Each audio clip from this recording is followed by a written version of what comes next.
Last class में हम discuss कर चुके हैं डिफरेंट टाइप्स ऑफ यूनिट्स और हमने सीखा था कि किस तरह से इन यूनिट्स की डेफिनेशन को याद रखना है, इन्हें पढ़ना है।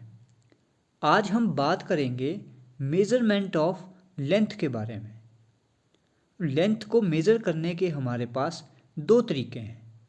हम दोनों तरीकों की आज बात करेंगे। इसमें पहला मेथड है डायरेक्ट मेथड, दूसरा मेथड है इनडायरेक्ट मेथड। पहले बात करते हैं डायरेक्ट मेथड की। नाम से ही क्लियर है कि डायरेक्ट मेथड वो मेथड होगा जिसमें हम लेंथ को डायरेक्टली मेज़र कर सकते हैं।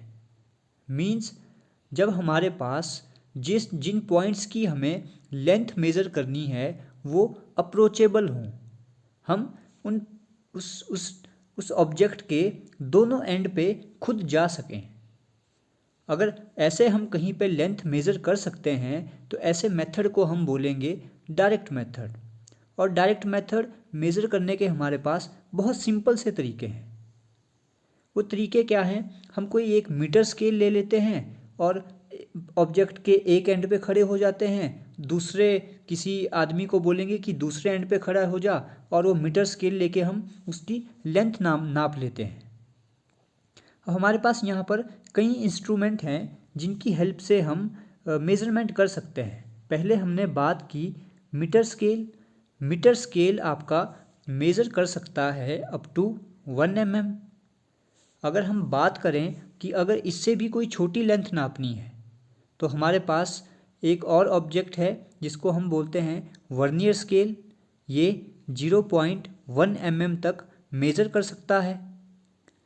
इससे भी छोटी लेंथ मेज़र करने के लिए हमारे पास स्क्रू गेज है जो 0.01 mm तक मेज़र कर सकता है।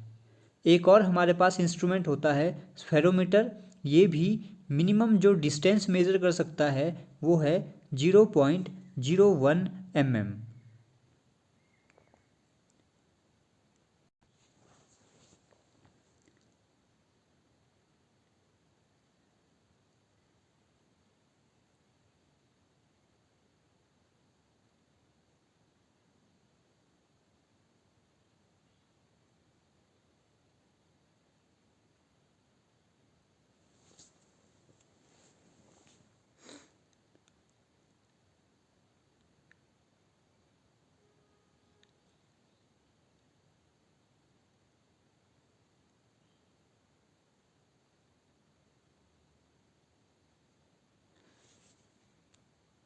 बहुत दूर कोई पहाड़ है, बीच में खाई है, तो आप बताइए कि वो पहाड़ आपसे कितनी दूर है।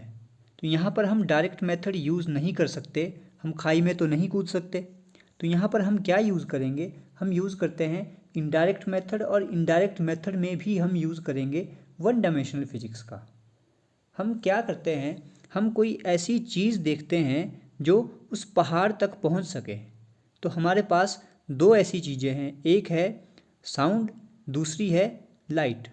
तो हम यूज़ करते हैं साउंड का, और हमारे पास एक सिंपल सा फॉर्मूला है डिस्टेंस, जो किसके इक्वल होता है? डिस्टेंस इक्वल होता है वेलोसिटी इनटू टाइम। इसी फॉर्मूले की हेल्प से हम डिस्टेंस मेज़र कर सकते हैं।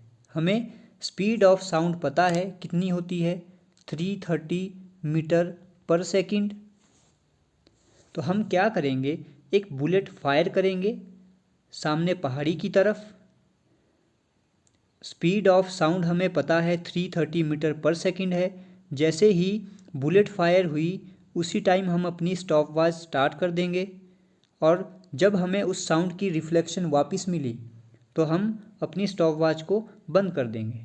तो हमें क्या मिल गया कि साउंड को हमसे लेके पहाड़ी तक और पहाड़ी से वापस हम तक आने में टोटल कितना टाइम लगा वो हमने कैलकुलेट कर लिया। तो डिस्टेंस क्या हो जाएगी, स्पीड इनटू टाइम। ये टोटल डिस्टेंस आ गई साउंड का हमारे से लेके पहाड़ी तक, पहाड़ी से वापस हम तक आने का। तो जो डिस्टेंस हम मेज़र करना चाहते हैं वो क्या हो जाएगी, डिवाइडेड बाय 2। तो इस तरह से हम डिस्टेंस मेज़र कर सकते हैं। तो हमें डिस्टेंस मेज़र करने के लिए किन किन चीज़ों की ज़रूरत पड़ी। एक तो था आवाज़ प्रोड्यूस करने वाला, एक था आवाज़ सुनने वाला और एक घड़ी की। अगर ये 3 चीज़ें हमारे पास हैं तो हम कहीं पर भी डिस्टेंस मेज़र कर सकते हैं। पर अगर पूछा जाए कि समुद्र की गहराई नापिए, तो क्या हम इतना चिल्ला सकते हैं कि हमारी आवाज़ समुद्र की गहराई तक जाए और वापस रिफ्लेक्ट होकर हम तक वापस आए? पॉसिबल नहीं है। हमारी साउंड डेटोनेट हो जाएगी, हमारी आवाज़ समुद्र की गहराई तक नहीं पहुंच पाएगी। तो हमें यहाँ पर क्या ज़रूरत पड़ेगी? हमें ज़रूरत पड़ेगी और ज़्यादा फ्रीक्वेंसी वाली साउंड की। तो इस तरह से हम कौन सी साउंड यहाँ पर यूज़ करते हैं, वो है अल्ट्रासाउंड। अल्ट्रासाउंड की फ्रीक्वेंसी हमारी साउंड की फ्रीक्वेंसी से ज़्यादा होती है, 20,000 हर्ट्ज से भी ज़्यादा होती है। हम इसे नहीं सुन सकते। तो हमें यहाँ पर क्या ज़रूरत पड़ेगी? एक तो अल्ट्रासाउंड की, दूसरी हमें यहाँ पर ज़रूरत पड़ेगी एक ऐसे इंस्ट्रूमेंट की जो उस साउंड को पकड़ सके। तो ऐसी मशीन्स हमारे पास अवेलेबल हैं। हम यहाँ पर क्या फिनोमिना यूज़ करते हैं? Reflection of wave phenomena. Formula फिर से वही रहेगा, speed equal to velocity into time divided by 2। इस तरह से हम समुद्र की गहराई भी नाप लेंगे। अगर आपसे पूछ लिया जाए स्टार की डिस्टेंस बताइए, तो यहाँ पर हम साउंड वेव का यूज़ नहीं कर सकते, क्योंकि साउंड विदाउट मीडियम ट्रैवल नहीं करेगी। तो हम यूज़ करते हैं लाइट का। लाइट की स्पीड भी हमें पता है, 3 × 10⁸। अब देखिए हम एरोप्लेन की एग्जैक्ट लोकेशन किस तरह से बता सकते हैं। ये मेज़रमेंट भी इनडायरेक्ट मेथड के अंदर आती है। इसके लिए हम यूज़ करते हैं radar, radio detection and ranging. ये एक टेक्निक है जिसके थ्रू हम किसी भी एरोप्लेन या ऑब्जेक्ट की एग्जैक्ट लोकेशन बता सकते हैं। रडार में हम इंफ्रारेड रेडिएशंस को यूज़ करते हैं। इंफ्रारेड रेडिएशंस बहुत हाई फ्रीक्वेंसी की ये वेव्स होती हैं, इनको हम यूज़ करते हैं। किस तरह से एग्जैक्ट लोकेशन बताई जाती है? ये जो रडार होता है ये किसी एक प्लेस पे सिचुएटेड होके चारों डायरेक्शन में रेडियो वेव्स यानी इंफ्रारेड भेजता है। अब जो भी एरोप्लेन इसके एरिया में आएगा ये उसकी एग्जैक्ट हाइट, एंगल और उसकी स्पीड, तीनों चीज़ें मेज़र करके हमें बता देता है।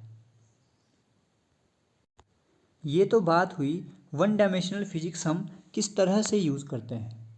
दूसरा हमने बात की थी हम यूज़ करते हैं ट्रिग्नोमेट्री का। ट्रिग्नोमेट्री का यूज़ बहुत ही सिंपल है। हम जानते हैं कि किस तरह से ट्रिग्नोमेट्रिक रेशोज़ को हम यूज़ कर सकते हैं। मान लो हमारे पास कोई ऑब्जेक्ट है जिसकी हाइट h है और ये बहुत ही ऊंचाई पर ऊंची चीज़ है जिसकी हाइट हमें मेज़र करनी है। तो सिंपल सा हमारे पास एक अपरेटस होता है जिसको हम बोलते हैं सेक्सटेंट। ये सेक्सटेंट क्या करता है? ये हमें एंगल मेज़र करके बता देता है। तो हम सेक्सटेंट को इस पॉइंट पर रख कर ये डिस्टेंस हम मीटर स्केल से मेज़र कर लेंगे। h हमें मेज़र करना है, तो हमारे पास सिंपल फार्मूला होता है tangent theta equal to h/x। क्योंकि हम थीटा को भी मेज़र कर सकते हैं, x को भी मेज़र कर सकते हैं, तो इनडायरेक्टली हम h को मेज़र कर लेंगे। ये ट्रायंगुलेशन मेथड है जो हम किसी भी ऑब्जेक्ट की, चाहे वो एक्सेसिबल है या इनएक्सेसिबल है, उसकी हाइट को मेज़र करने के लिए यूज़ कर सकते हैं। नेक्स्ट क्लास में हम बात करेंगे सिग्निफिकेंट फिगर्स की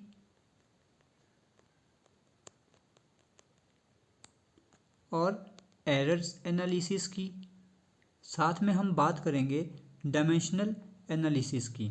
और इन सब के बाद हम आपको एक असाइनमेंट शीट प्रोवाइड करेंगे जिसमें आपको बहुत सारे कॉम्पिटिटिव एग्ज़ाम के नज़रिए से बहुत सारे क्वेश्चंस देखने को मिलेंगे।